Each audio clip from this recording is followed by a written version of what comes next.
Hello student, कल जो problem हुआ था कल मतलब कंप्लीट नहीं हुआ था.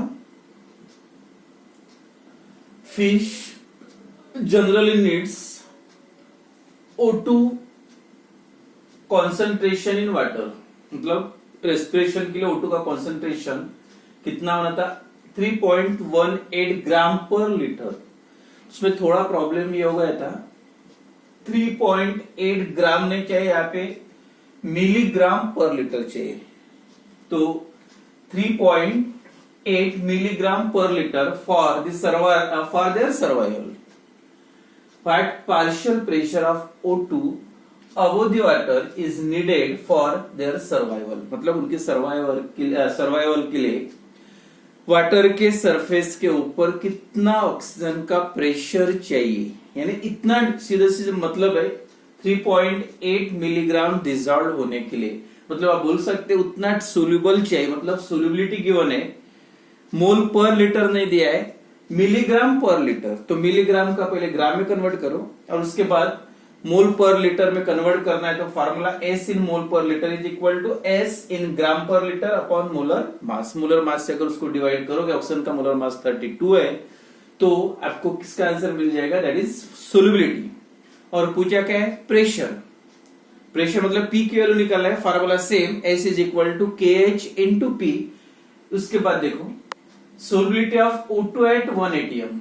1 एटमोस्फेयर जब प्रेशर होता है तब सोल्युबिलिटी की वैल्यू ये है. मतलब जब 1 atm प्रेशर रहेगा तब सोल्युबिलिटी इतनी होती है. तो आपको जब सोल्युबिलिटी इतनी रहेगी तो प्रेशर कितना होना चाहिए ये निकालना है. तो 1 atm या 1 बार जब प्रेशर होता है तब जो सोल्युबिलिटी होती है that is also called as the KH. तो पहले आप क्या निकालोगे? सोल्युबिलिटी इन मोल पर लीटर. उसके बाद वैल्यू ऑफ KH की वैल्यू निकालना है. प्रेशर 1 atm है और सोल्युबिलिटी इतनी है तो KH की वैल्यू मिल जाएगी. और KH और सोल्युबिलिटी मिल गई तो उससे आप निकाल सकते हैं P की वैल्यू. तो S in mol per litre, तो S in gram per litre. तो ग्राम कितना दिया है? 3.8 मिलीग्राम पर लीटर. और उसका अगर ग्राम भी करोगे तो आएगा 3.8 इंटू 10⁻³ ये हो गया ग्राम per litre divided by molar mass. और मोलर मास है ऑक्सीजन का कितना है? 32. और ये अगर कैलकुलेशन करोगे, जैसे 3.8 है और ये 32 है, सीधा सीधा उसको 38 कर लो. ये 38 हो जाएगा तो 38 डिवाइड बाय 32 और ये हो जाएगा 10⁻⁴. और उसका आंसर आता है 38 डिवाइडेड बाय 32 उसका आंसर आता है 1.1875 इंटू, और ये 10⁻, ये डेसिमल पॉइंट यहां पे लिए थे इसलिए 38 और ये -3 मतलब इंटू 10⁻⁴. तो ये हो गई that is mole per litre. ये हो गई सोल्युबिलिटी. एस की वैल्यू मिल गई. Second, then value of KH निकालना है. और KH निकालना है तो क्या होना? सोल्युबिलिटी और प्रेशर. और यहाँ पे दिया है जब प्रेशर 1 atm होता है तो सोल्युबिलिटी इतनी है. Solubility of O2 at 1 atm, pressure 2.2 into 10⁻⁻3. तो KH is equal to formula क्या हो जाएगा? मतलब यही formula S is equal to KH into P. तो KH is equal to S by P. मतलब S अपॉन P पहले लिख के भी लिख सकते हैं, डायरेक्ट भी लिख सकते हैं. S अपॉन P और S की वैल्यू गिवन है 2.2 इंटू 10⁻³ डिवाइडेड बाय 1. मतलब 1 है तो आंसर उतना आएगा. तो KH की वैल्यू हो गई 2.2 into 10⁻³ that is mole per litre पर atm. मोल पर लीटर पर atm ये हो गई सोल्युबिलिटी. मतलब वैल्यू ऑफ KH मतलब solubility when pressure of gas is 1 atm. तो ये होगी वैल्यू KH की. एंड थर्ड पार्ट मतलब जो पूछा है व्हाट पार्शियल प्रेशर, मतलब ऑक्सीजन का कितना प्रेशर चाहिए ओनली वाटर के सरफेस पे जब इतना गैस डिसॉल्व होगा. तो उसके लिए फार्मूला है again same, S is equal to KH into P. P की वैल्यू निकालना है. Therefore P is equal to क्या आएगा? S upon KH. और सोल्युबिलिटी की वैल्यू कितने? ये mol per litre 1.1875 into 10⁻⁻⁴ divided by 2.2 into 10⁻⁻3। -3 ऊपर गया +3 और ये 10⁻⁻⁴ है, मतलब 10⁻⁻1 हो जाएगा और उसको डिवाइड करोगे तो आंसर आता है 0.54 into 10⁻⁻1 -3 +3 +3 -4 -1 and that equal to एक जीरो कम कर दो 0.054 किसमें रहेगा प्रेशर, फिर से एटीएम एटमॉस्फेयर में दिया है स्टैंडर्ड वैल्यू, तो एटीएम में दैट इज इतना प्रेशर जब वाटर के सरफेस पे होगा तब जो फिश के रेस्पिरेशन के लिए जो ऑक्सीजन लगता है इतना ऑक्सीजन डिसॉल्व होगा, तो pressure required for the dissolution of 3.8 milligram of oxygen in 1 litre of water. तो इस टाइप के प्रॉब्लम एक हो गया था उसके पहले, और ये और एक प्रॉब्लम दिया है इसे ऑलरेडी, वो सॉल्व प्रॉब्लम है करके देख सकते हैं। देन उसके बाद जो है next topic that is pressure या वेपर प्रेशर। जैसे वेपर प्रेशर वाला पार्ट केमिकल इक्विलिब्रियम, उसमें ऐसे डेफिनेशन है, उसका मतलब क्या होता है ये हुआ था, तो उसमें जो पहले हेडिंग है vapour pressure of solution.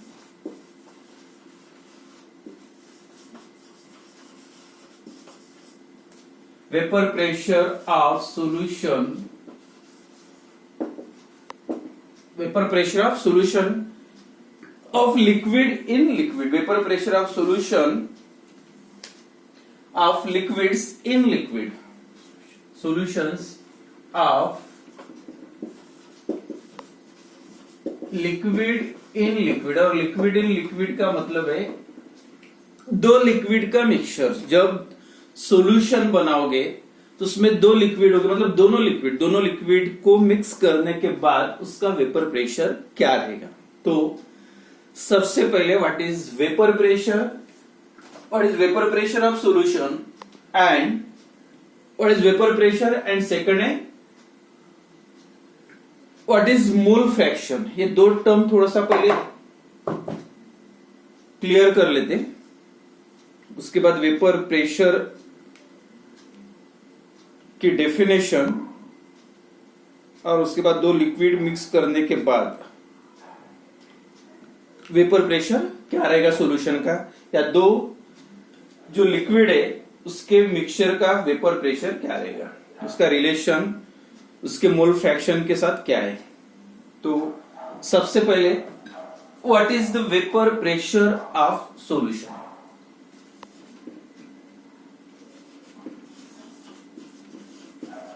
Vapour pressure, first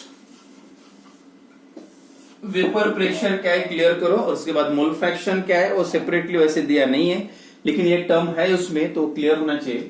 first vapour pressure, for example liquid kept for evaporation in a open container. कोई भी एक ओपन कंटेनर में कोई भी लिक्विड या वाटर एग्जांपल ले लो, आपने रख दिया, ये लिक्विड का सरफेस है, लिक्विड के मतलब वाटर के सपोज मॉलिक्यूल से ये। हर लिक्विड के एक स्पेशल प्रॉपर्टी, हर लिक्विड का जो वेपर प्रेशर होता है फिक्स्ड वैल्यू होती है। हर लिक्विड की एक स्पेशल प्रॉपर्टी है, physical property of liquid vapour pressure अलग अलग, हर लिक्विड का अलग अलग। जैसे आपने सुना होगा vapour pressure of petrol, petrol का वेपर प्रेशर बहुत ही ज्यादा होता है, मतलब सीधा सिंपल में समझने के लिए, जैसे ये एक वाटर है और दूसरा ये पेट्रोल है या ईथर, अलग अलग ईस्टर है, ईथर है। तो अगर देखोगे तो हर लिक्विड के सरफेस में कुछ ना कुछ वेपर्स के मॉलिक्यूल्स होते हैं, बस फर्क इतना है कुछ लिक्विड के सरफेस पे ज्यादा होते हैं। जैसे पेट्रोल है ये, तो पेट्रोल के सरफेस पे ये जो मॉलिक्यूल है पेट्रोल और ये वाटर है, वेपर्स के मॉलिक्यूल्स भी ज्यादा रहेंगे, मतलब इसका वेपर प्रेशर ज्यादा है और इसका वेपर प्रेशर, वाटर का वेपर प्रेशर कम। या लुब्रिकेटिंग ऑयल वगैरह होते बहुत ही, यानी गाढ़े होते, क्या बोलते हैं उसको, विस्कस, ज्यादा विस्कस होते हैं, तो उस टाइप के लिक्विड का वेपर प्रेशर और कम होता है। तो वेपर प्रेशर ज्यादा कब रहेगा? जब ये मॉलिक्यूल्स जो होते हैं, मॉलिक्यूल का अट्रैक्शन, अगर स्ट्रांगली अट्रैक्शन है एक दूसरे मॉलिक्यूल का तो कम जल्दी इजीली यहाँ पे एस्केप नहीं होंगे, सरफेस पे वेपर कम रहेंगे। लेकिन जो पेट्रोल वगैरह जो बोलते हैं ना, दैट इवेपोरेट एट लो मतलब रूम टेम्परेचर पे भी उसका इवेपोरेशन होता है, इजीली कन्वर्शन उसका वेपर्स में हो सकता है। तो उसका इसका मतलब है उसका वेपर प्रेशर बहुत ही ज्यादा है। तो ये जनरल हो गया समझने के लिए वेपर प्रेशर शॉर्ट में। लेकिन एक्चुअली डेफिनेशन क्या है देखो वेपर प्रेशर की।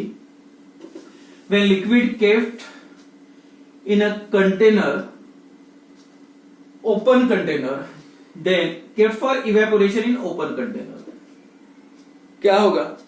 जो भी वेपर्स फॉर्म हो गए दैट एस्केप आउट फ्रॉम, क्योंकि ओपन कंटेनर है वो पूरे वेपर्स जो मॉलिक्यूल्स बनेंगे वो बाहर चले गए। इवेपोरेशन हो रहा वाटर का low temperature, for example 40 degree Celsius पे ये हीटिंग शुरू है, धीरे धीरे वेपर्स फॉर्म करेगा और बाहर चले जाएंगे। Fix temperature, constant temperature 40 degree पे हीटिंग शुरू है, वेपर्स बन रहे थोड़े थोड़े, और जो भी वेपर्स बनेंगे बाहर निकल जाएंगे। ठीक है, अब यही कंटेनर को क्या करो, when this container become close, water kept for evaporation in a close container. अब कंटेनर हो गया आपका क्लोज।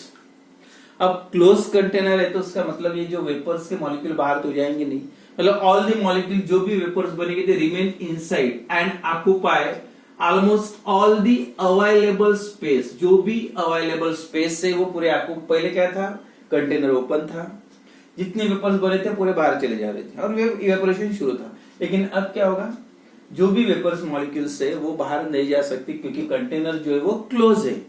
मींस जो भी वेपर्स बनेंगे, जितना भी एम्प्टी स्पेस है, अवेलेबल स्पेस है, पूरा वेपर मॉलिक्यूल्स ऑक्यूपाई करेंगे। और जैसे पहले प्रोसेस एक ही शुरू थी, कौन सी? इवेपोरेशन, मतलब वेपर्स बनना, इवेपोरेशन। अब क्या होगा, जैसे कंटेनर क्लोज कर दिया, वेपर्स बाहर नहीं जा रहे, पूरे वेपर्स यहीं पे कलेक्ट हो रहे, some vapour molecule get strike to the surface of liquid, कुछ मॉलिक्यूल लिक्विड के सरफेस में आएंगे। और जब भी कोई वेपर्स मॉलिक्यूल लिक्विड के सरफेस के कांटेक्ट में आता है, इट गेट फर्दर कंडेंस, उसका फिर से क्या होगा, कंडेंसेशन, फिर से उसका लिक्विड में करना। अब प्रोसेस कौन सी? पहले एक ही प्रोसेस थी, कौन सी? इवेपोरेशन। अब दूसरी प्रोसेस जैसे जैसे बढ़ना शुरू होगी, जैसे यहाँ पे गर्दी बढ़ेगी, ज्यादा मॉलिक्यूल, उतने ज्यादा से ज्यादा मॉलिक्यूल लिक्विड के कांटेक्ट में आएंगे और वो कंडेंस होते जाएंगे। तो ये प्रोसेस कौन सी होगी? कंडेंसेशन, मतलब इवेपोरेशन और कंडेंसेशन। और एक स्टेज ऐसे आ जाएगी, the rate of evaporation becomes equal to rate of condensation, मतलब इवेपोरेशन का रेट और कंडेंसेशन का रेट सेम हो जाएगा। मतलब आप बोल सकते रिवर्सिबल प्रोसेस। इवेपोरेशन कुछ मॉलिक्यूल लिक्विड के कन्वर्शन वेपर्स में और वेपर्स के कन्वर्शन लिक्विड में। जब ये प्रोसेस इक्वल हो जाती है, मतलब rate of evaporation becomes equal to rate of condensation, और वो पॉइंट पे जब यहाँ पे जो भी प्रेशर एक्सर्ट्स होता है बिकॉज ऑफ दिस वेपर्स के वजह से, लेकिन स्टेज कौन सी होना चाहिए? जब इक्विलिब्रियम फॉर्म होगा, तो कौन से फेजेस में? वेपर फेज और ये liquid phase. And equilibrium exist between liquid phase and vapour phase. तब जो यहाँ पे प्रेशर प्रोड्यूस हुआ, that pressure is called as a vapour pressure of liquid. तो प्रेशर डेफिनेशन देखो, the pressure exerted by vapours when it is in equilibrium with liquid phase. जब वो vapours liquid phase के साथ इक्विलिब्रियम फॉर्म में आ जाते, तब जो लिक्विड के सरफेस पे प्रेशर एक्सर्ट होता है, किसके वजह से? वेपर्स के वजह से। And that pressure is called as a vapour pressure of liquid, या वेपर प्रेशर ऑफ सॉल्यूशन बोलो, वेपर प्रेशर ऑफ कोई भी लिक्विड का। तो डेफिनेशन क्या लिखोगे? The pressure exerted by vapors when it is in equilibrium with liquid phase. जब liquid phase के साथ इक्विलिब्रियम फॉर्म हो जाता है तब जो लिक्विड के सरफेस पे प्रेशर होता है वही प्रेशर को बोलना है. डेफिनेशन कभी पूछे तो याद रखो, the pressure exerted by vapors when it is in equilibrium with liquid phase is called as a vapour pressure of liquid. जो करेक्ट डेफिनेशन अगर आपको लिखना है तो, लेकिन समझने के लिए वेपर प्रेशर का मतलब जो भी प्रेशर तब एक्सर्ट होगा जब ओपन रहेगा, क्लोज रहेगा. ओपन रहेगा तो वेपर्स निकल जाएगा, यहाँ पे प्रेशर क्रिएट होगा नहीं. लेकिन प्रेशर डेवलप होने के लिए कंटेनर मस्ट बी क्लोज, और क्लोज रहेगा तभी वहीं पे वेपर मॉलिक्यूल फॉर्म होगी. तो that is called as a vapour pressure of any liquid या वेपर प्रेशर ऑफ सॉल्यूशन। और दूसरा एक पार्ट है जो आपको समझना है, वो वैसे स्पेशल तो नहीं दिया है लेकिन वो उसका कॉन्सेप्ट आपको क्लियर होना चाहिए इसलिए बता रहा हूं। Second, mole fraction. ये कॉन्सेंट्रेशन टर्म है, जैसे आप यूज करते मोलैरिटी, कितना मोल्स प्रेजेंट है कितने वाले सॉल्यूशन में, कितने लीटर सॉल्यूशन में कितने मोल्स है, या कितना ग्राम प्रेजेंट है। जैसे 5% सॉल्यूशन है और 5% का मतलब होता है 5 ग्राम present in 100 gram of solution, या 10% सॉल्यूशन है। जैसे शुगर सॉल्यूशन है आपके पास 10%, मतलब उसका सीधा सा मतलब है कि आपके पास टोटल सॉल्यूशन 100 ग्राम है, 100 ग्राम सॉल्यूशन है, टोटल सॉल्यूशन का वेट 100 ग्राम है, लेकिन वो 100 ग्राम सॉल्यूशन में 10 ग्राम शुगर प्रेजेंट है, तो that's called the 10% solution of sugar. ये भी एक बोल सकते हैं कॉन्सेंट्रेशन टर्म है। वैसे एक कॉन्सेंट्रेशन टर्म है mole fraction in terms of moles, यानी सोल्यूट के मोल्स कितने। लेकिन यहाँ पे एक दूसरा वर्ड कौन सा है, फ्रैक्शन। फ्रैक्शन का मतलब 1 से कम, सीधी सी बात है। अब देखो परसेंटेज, जैसे एक कोई मिक्सचर बना हुआ है, 3 कंपोनेंट है उसमें, अगर मैंने बताया एक 20% है, दूसरा 30% है, तो तीसरे का कितना होगा, तो उसका आंसर डायरेक्टली बता सकते हैं। आप सीधा बोलेंगे इसका कितना होना चाहिए 50%। कैसे, परसेंट जब भी वर्ड आता है तो टोटल इज ऑलवेज 100, यानी 30 20 प्लस 30 50। अब टोटल मतलब कितना 100%। अब 100 के लिए कितनी जरूरत है उसकी 50 की, मतलब अगर ये 50 है ये 20 है, 50 प्लस 20 70 प्लस 30 100। यानी जब भी आप परसेंट वर्ड यूज करते हैं तो टोटल आउट ऑफ, मतलब क्या होता है, आउट ऑफ 100 में से कितने प्रेजेंट है, परसेंटेज का मतलब आउट ऑफ, मतलब टोटल कितना होता है 100।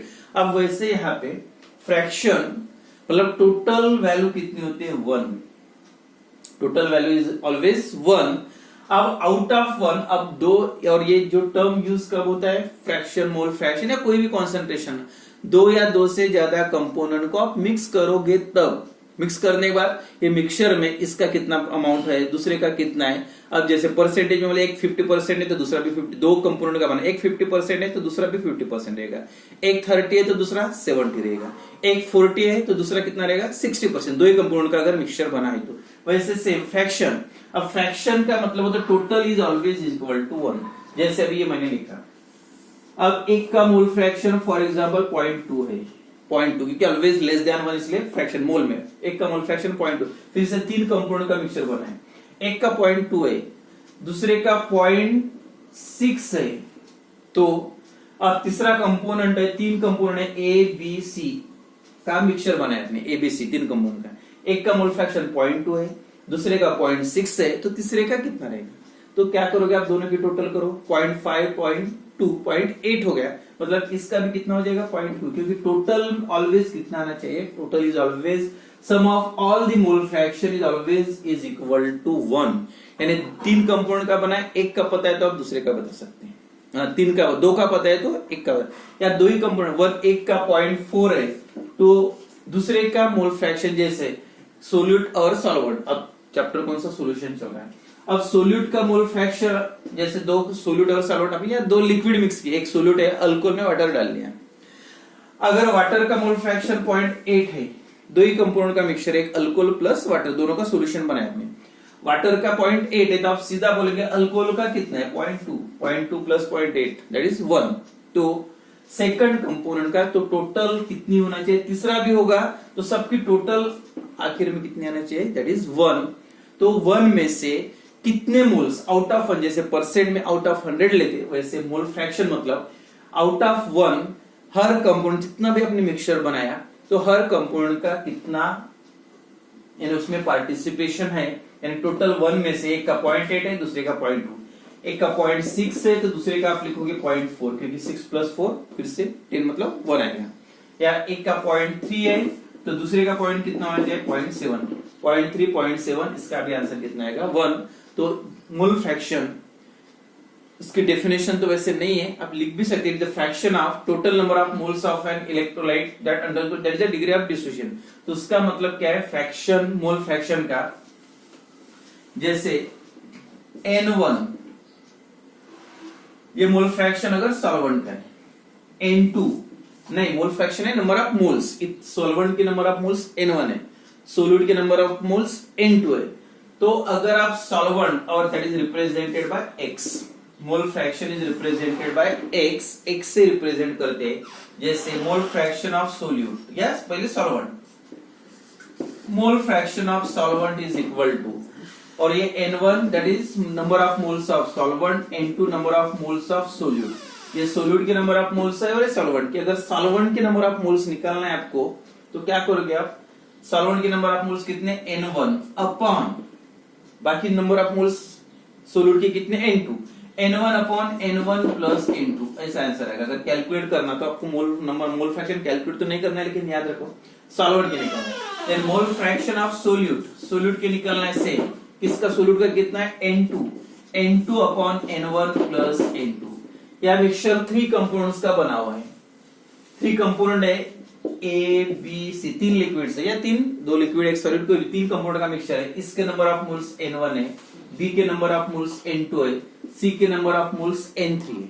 तो अगर A का मोल फ्रैक्शन निकालना है कैसे करोगे आप, मोल फ्रैक्शन ऑफ A, तो N1 upon N1 plus N2 plus N3, जिसका निकलना है उसके number of moles divided by all the number of moles, जितनी टोटल है जितने कंपाउंड का मिक्स सबके नंबर। अब मोल फ्रैक्शन ऑफ B का निकालना है, इसके नंबर ऑफ मोल्स N2 है, देयरफॉर N2 अपॉन क्या, फिर से वही N1 plus N2 plus N3। या मोल फ्रैक्शन ऑफ C निकालना है, XC इज इक्वल टू, तो C के नंबर ऑफ मोल्स N3 है, therefore N3 is equal to N1 plus N2 plus N3, इस टाइप से।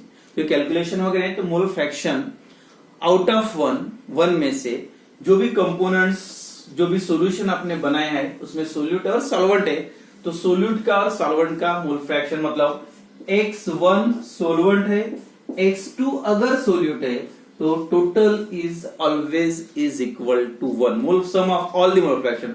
अगर 3 कंपोनेंट का बना होता, 3 component X1, second component X2, third component X3, that also is equal to 1। जितने भी कंपोनेंट बने सबकी टोटल मोल फ्रैक्शन की 1 है। ये स्पेशल टर्म नहीं है, लेकिन इसके आइडिया होना चाहिए, इसलिए मोल फ्रैक्शन का मैंने बताया। तो मोल फ्रैक्शन टोटल कितना लेना है 1, जैसे परसेंटेज में 100 होता है, वैसे मोल फ्रैक्शन आउट ऑफ 1।